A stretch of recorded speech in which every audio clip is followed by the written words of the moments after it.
el uso de medios de comunicación es mucho más fuerte, se ha amplificado para lo que es niñez y adolescencia como consecuencia de la pandemia, de los procesos educativos que se están realizando.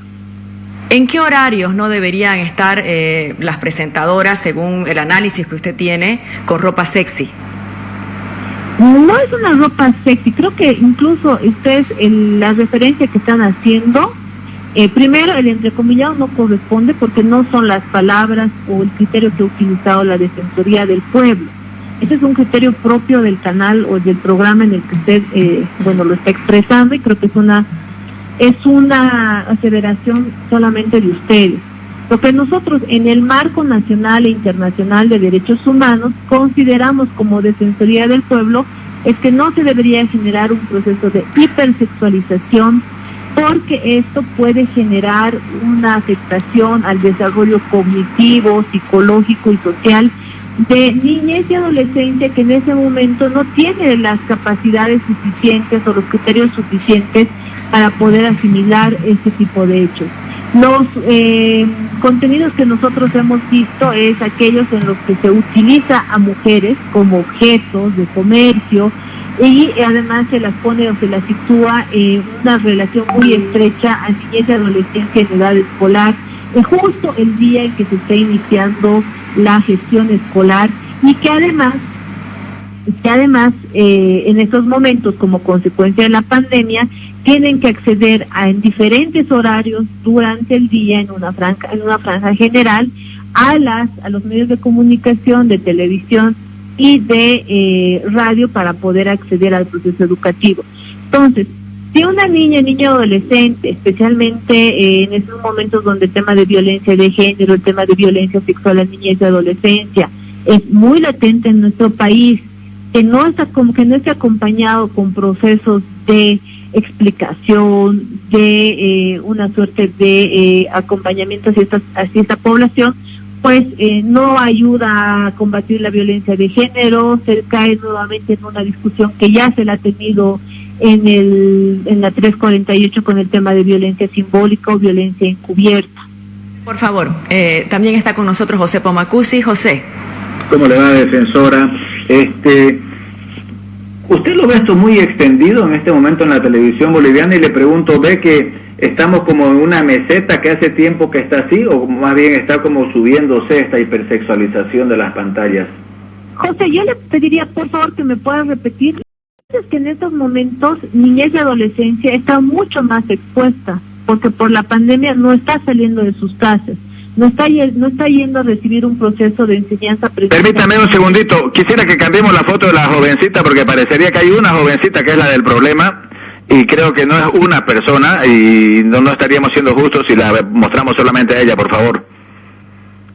Ya, yo les reitero, lo que estamos viendo como Defensoría del Pueblo, que en este momento donde niñez y adolescencia, como consecuencia de la pandemia, no está saliendo a recibir un proceso de enseñanza-aprendizaje a unidades educativas, donde además se tiene que utilizar todo lo que son medios de comunicación para educación a distancia, que es una de las medidas que se ha adoptado para continuar la gestión escolar, está mucho más expuesta a todos los contenidos que se están dando por medios de comunicación. Ahora, sí nos ha llamado muchísimo la atención que en el caso del inicio de la gestión escolar se utilice a mujeres para hipersexualizarlas en un momento donde los niños y adolescentes que están en edad escolar de muy corta edad seguramente pues tengan que estar enfrentando estas imágenes y asimilando sin ningún tipo de criterio, sin ningún tipo de explicación o acompañamiento, solamente este tipo de imágenes, donde, yo reitero adicionalmente lo que le decía a Jimena, cuando Bolivia tiene cifras pues preocupantes sobre violencia sexual a NNA, sobre violencia de género, sobre violencia psicológica, simbólica contra las mujeres, este tipo de programas o este tipo de imágenes en una franja tan abierta, pues no coadyuvan, no son coherentes con la lucha de violencia de género o con la protección, especialmente para la Defensoría del Pueblo, quiero recalcar, con la protección que se tiene que dar más ahora en este momento a niñez y adolescencia que pues se encuentra muy vulnerable. Entonces, lo que llamó la atención a la Defensoría fue ese caso de un programa que hace como una caricaturización de estudiantes y muestra... No es una caricaturización. Yo creo, Jimena, si usted vuelve a ver, yo le pediría que usted me diga qué es lo que está representando para usted las imágenes de mujeres hipersexualizadas. No es una caricaturización. Y si usted me puede decir, no sé si usted tiene hijas o hijos, que un niño de 6 años va a entender que esa es una estudiante o es una presentadora, ¿me entiende? No, lo que pasa es que en ese momento me imagino, porque no lo vi el programa, estaban como caricaturizando a estudiantes y particularmente... Estaban sexualizando a las mujeres en frente de niñez y adolescencia que no tienen ningún criterio para ver esto. Peor aún cuando los datos de violencia sexual a niñez y adolescencia son alarmantes, ¿entiende? A eso nos estamos refiriendo.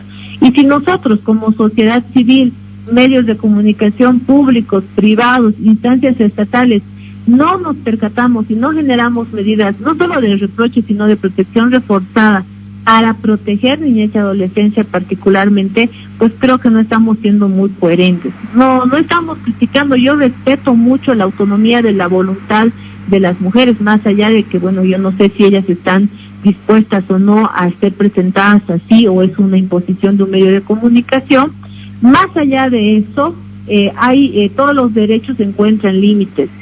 En ese momento el sistema interamericano y el sistema universal les exigía a los estados que por la vulnerabilidad ante tipos de violencias, por las medidas no farmacológicas que se asumen como consecuencia de la pandemia, se tenga que reforzar la protección a poblaciones vulnerables y particularmente a niñez y adolescencia. José. Perfecto. Le consulto, y ¿algo está facultada a la Defensoría? ¿Qué puede hacer en el terreno de lo concreto, digamos, para frenar esta hipersexualización?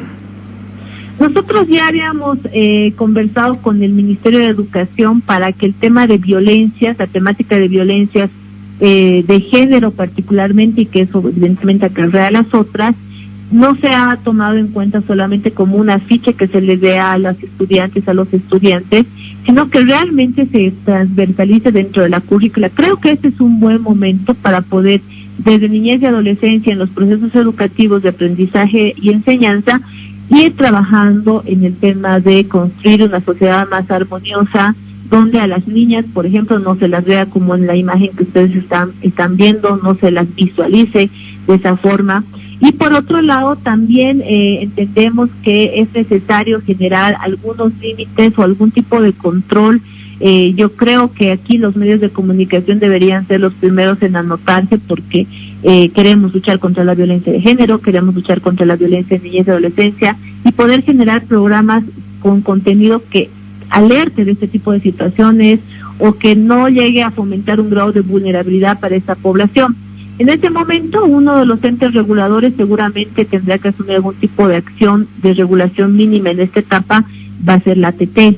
Pero de todas maneras creemos que hay que ajustar nomás la norma interna de Bolivia a los sistemas interamericanos, al menos, donde ha generado un buen balance en lo que es derecho de libertad de expresión, derecho de comunicación e información, con los otros derechos que tiene la población en general, siempre para construir sociedades más armoniosas. Te quiero leer algunos mensajes, por favor, defensora. Esta persona dice: buen día, Pepe, me dice, no sé por qué la defensora del pueblo se fija en cosas insignificantes, en la vestimenta de las presentadoras de televisión. ¿Por qué más bien no se fija en los colegios particulares que están abusando de nuestra economía, a los padres de familia? Debería ella apretar al ministro de Educación y ayudar a los padres con este abuso de los colegios particulares. Si le puede comentar algo a esta persona, por favor. Primero, solamente una observación muy fraterna.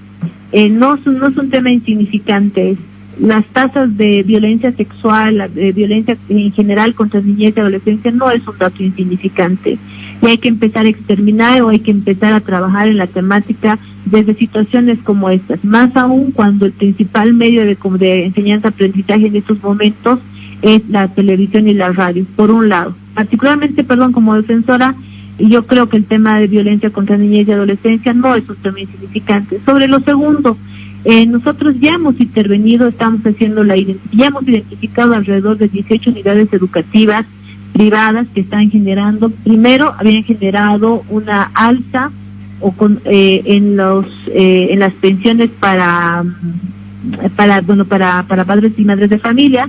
Segundo, la imposición de contratos abusivos o contratos lesivos a los intereses de las madres y padres de familia, acto discriminatorio para la continuidad en la gestión escolar, y bueno, y un referente adicional es que se estarían llevando en algunas unidades educativas dobles libros de registro, uno que sería como el válido entre madres, padres y unidades educativas, y el segundo que es para mostrar ante un proceso de fiscalización a las direcciones distritales.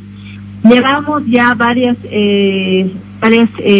reuniones, acercamientos con el Ministerio de Educación. El primero ha sido que se establezca una reducción para el monto de las pensiones. Creemos que ese ya es un avance significativo porque gran parte de las quejas venían por ese lado. Y el segundo, que ya se están coordinando, ya que se tiene estas últimas disposiciones, el ingreso de fiscalización de las direcciones distritales a las unidades educativas privadas con lineamientos de transparencia. Aquí, ¿qué es importante? Además, que las madres y padres de familia puedan presentar las denuncias. La mayor parte de las denuncias que nosotros tenemos en la Defensoría del Pueblo piden reserva, piden confidencialidad, porque claro, madres y padres piensan que al momento de hacer una denuncia van a tener una represalia por parte de la unidad educativa en contra de sus hijas e hijos. Lo entendemos, lo comprendemos, es mucho más difícil llevar una queja o hacer la tramitación de una queja en estas condiciones, pero igual estamos activando los mecanismos de fiscalización de las direcciones distritales de educación. Señora defensora, algo para que nos quede claro, y no sé si es que está en la competencia de la ATT o es parte de un pedido, porque no me quedó claro en la respuesta que usted nos dio. ¿Se puede pedir que la ATT tenga como, pida o exija a los medios como un código de vestuario en ciertos horarios, o eso tiene un límite? ¿Cómo? La última parte, ¿me puedes repetir? Sí, un poco. Lo que pasa es que cuando usted habló sobre lo que se tiene que pedir a la ATT, que es la regulación, es el ente regulador de los medios, por el tema del vestuario y la hipersexualización en la mujer, ¿se puede pedir o la ATT puede exigir a los medios de comunicación un código de vestuario en ciertos horarios o no?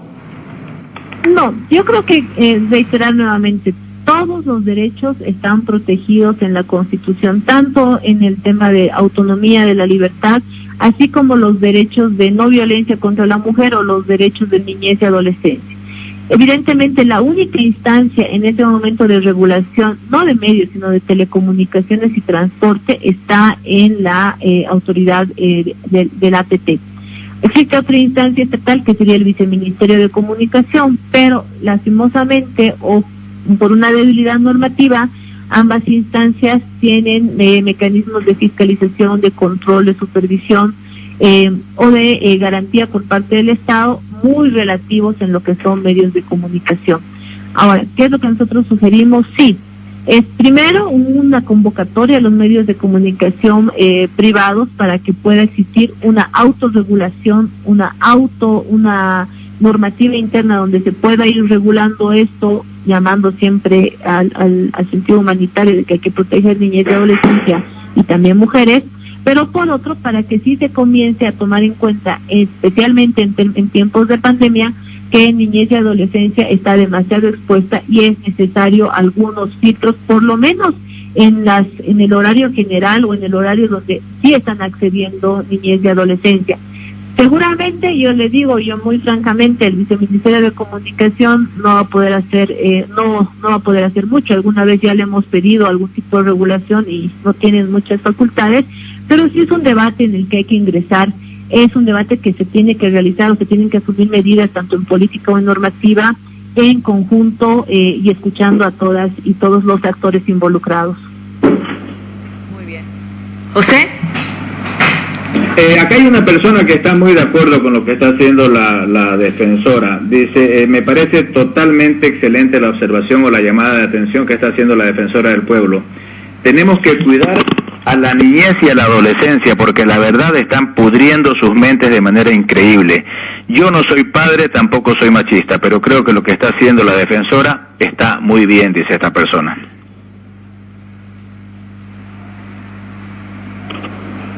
¿Qué le parece, defensora?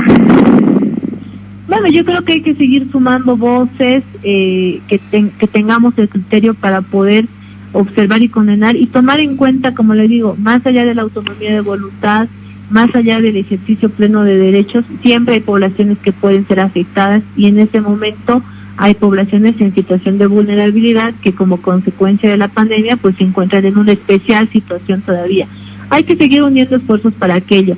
Creemos que solamente el hecho de que su programa haya considerado esta temática ya es importante debatirla. Pese a que yo sigo estando en desacuerdo con la leyenda que están poniendo ahí abajo, porque no es lo que nosotros hemos querido decir como Defensoría del Pueblo, es importante que se generen espacios de debate, que no se lo naturalice, que al menos se lo vaya cuestionando, observando e incidiendo para que el Estado también asuma medidas de protección más efectivas y acertadas. Vamos a ver otros mensajitos, por favor, que tenemos que nos llegan a través de las redes. Este es del otro tema. Emily García, en vez de poner parche como siempre, ¿por qué no hacen leyes más fuertes para castigar a los que abusan a las niñas? Pena de muerte sería la solución. Neymar Vargas dice, eso parecen 3X, dice. Miguel Rojas, hay propaganda de bebidas alcohólicas donde salen prácticamente chutas, dice, y están repartidas en toda la ciudad. Roberto Amarayo Orozco, sanciones a los canales y listo. Y cuando al dueño le cueste pagar, recién van a moderar a sus presentadores. Ahora, ¿qué pasa con esto, defensora? ¿Qué pasa si existiera la obligatoriedad, o sea, que se obligue a las presentadoras o que sea un requisito, porque al final de cuentas uno elige, digamos, o que sea un requisito que para ciertos programas tenés que lucir ciertos atuendos? Yo reitero, todos los ejercicios de derechos, todos los derechos encuentran límites en el derecho de terceros.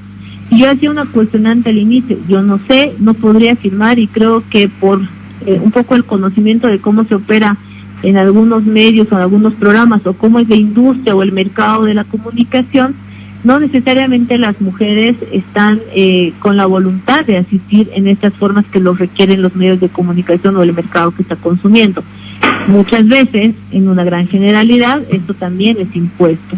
¿Qué es lo que se debería hacer? Yo no creo en los procesos sancionadores o castigadores en primera línea. Siempre apostaríamos por un diálogo. Es necesario normar, es necesario generar política pública, por supuesto que sí, pero no se lo puede hacer unilateralmente. Hay que generar procesos de negociación, procesos de diálogo, donde cada parte pueda establecer y poner los argumentos que se tengan, pero hacer prevalecer todo lo que es, yo reitero, sistema interamericano, los estándares de derecho a libertad de expresión, derecho de comunicación, derecho de información, que amplifica todo lo que son medios de comunicación, trabajadores y trabajadores en prensa, pero también en un equilibrio con lo que son derechos de poblaciones en situación de vulnerabilidad, en este caso de mujeres y niñez y adolescencia para esta temática específica. Hay una persona defensora que pone otro tema en agenda y me parece que de repente es interesante. Dice que debería usted observar el tema de la música, el reggaetón y los videos obscenos de este género musical, porque piensa esta persona que están perturbando el desarrollo de nuestros hijos y deberían ver qué hacer con esta música, si prohibirla, si limitarla. Ese es un tema, me imagino que un poquito complicado porque está en los dispositivos celulares, no es que esté en la televisión solamente, pero es un tema que también puede merecer el interés de la Defensoría. Reggaetón, bailes obscenos, unas letras que son bastante terribles en ese género musical. Evidentemente, este tipo de géneros, más que los géneros, los contenidos que están insertos en ellos, porque usted puede encontrar una balada y encontrar contenido similar donde se genera una suerte de aliento para la violencia contra las mujeres, incluso para los feminicidios o también para el tema de abusos sexuales a adolescentes.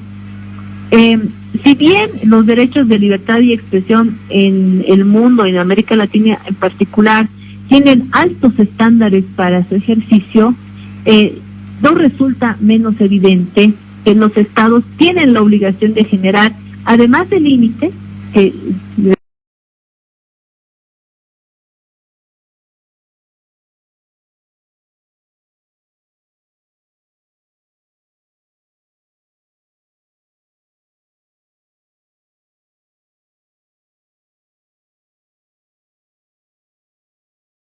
reitero, tienen que ser dialogados y consensuados para que sean realmente efectivos.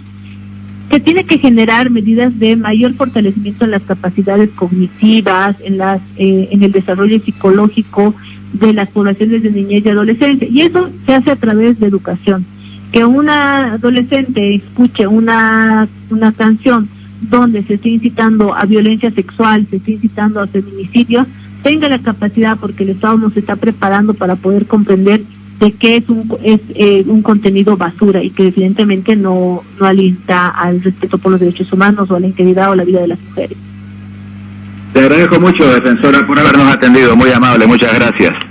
Gracias a ustedes, un abrazo fraternal, reiterarle el agradecimiento por principalmente empezar a discutir esta temática. Más allá de que se haya ingresado a partir de algunos errores, creemos que es importante siempre discutirlo. Gracias, hasta luego. Hasta luego, que esté bien.